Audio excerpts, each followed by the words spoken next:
Well, thank you for coming today to talk to us about leisure learning. So tell me about yourself. What's your name?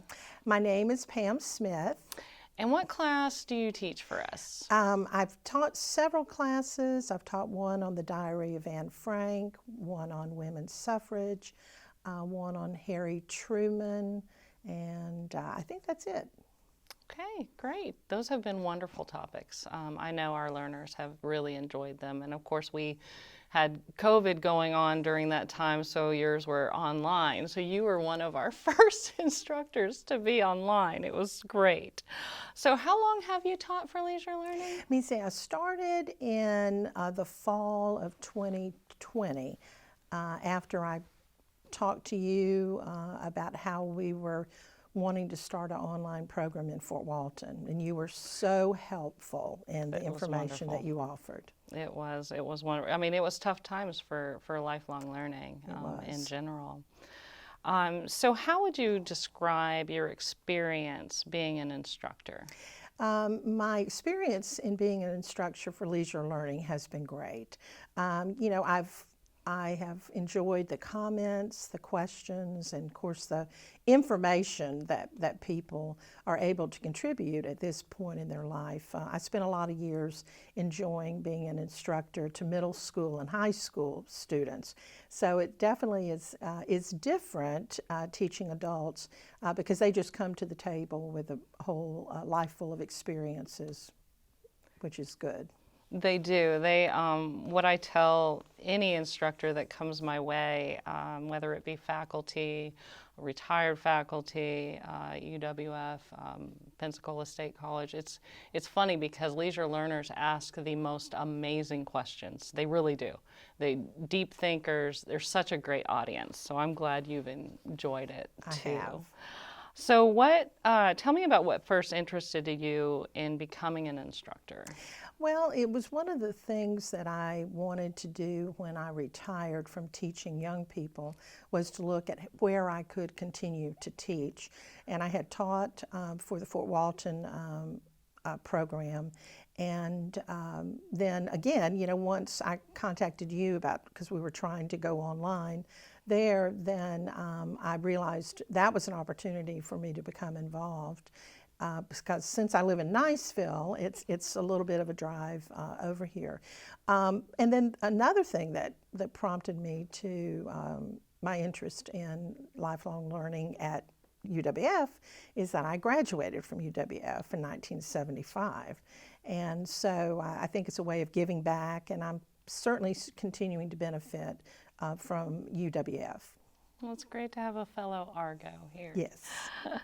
Now, what would you tell potential instructors who are considering leading a course for this diverse population? Well, I would tell them first to not be afraid to do it because, again, you're working with adults, and there are times that questions are asked me and I do not know the answer, and it's very easy to say, look, that's not something that I know, but I'll do the research and I'll send you out an email or I'll tell you next week.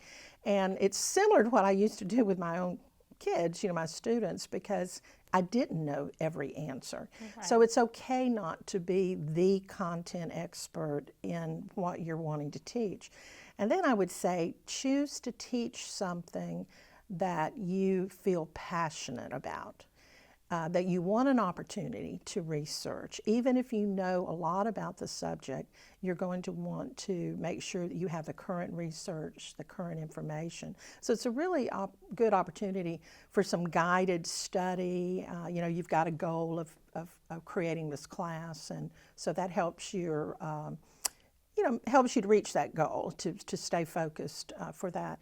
And I would say to try to make your class as participatory as you can, so plan for participation. And that has its bumps in the road, just like working with kids does. But if you plan for it, that really helps. And then I would say open your mind to a different frame, sort of a different setting. We had to do online. Now we're back really moving to in person. and to be able to maybe do a 2-hour block class, which is what I'm going to do instead of doing what is more comfortable for me and more traditional, maybe doing 4 or 5 or 6 classes, over a period of weeks.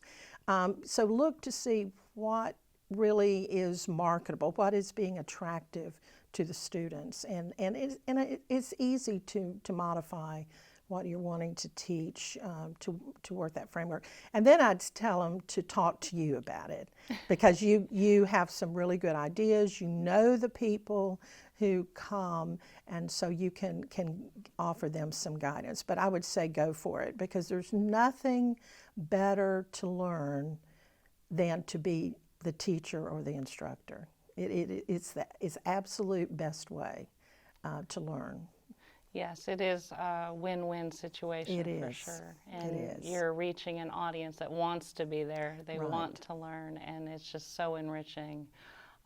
So I really appreciate you, Pam. Thank you for Thank coming you. today. Thank you for teaching with us through the pandemic and online, and being one of those first ones to do that for us. And I just really appreciate you. So thank you for coming today. Thank you so much, Rhonda. I appreciate you too.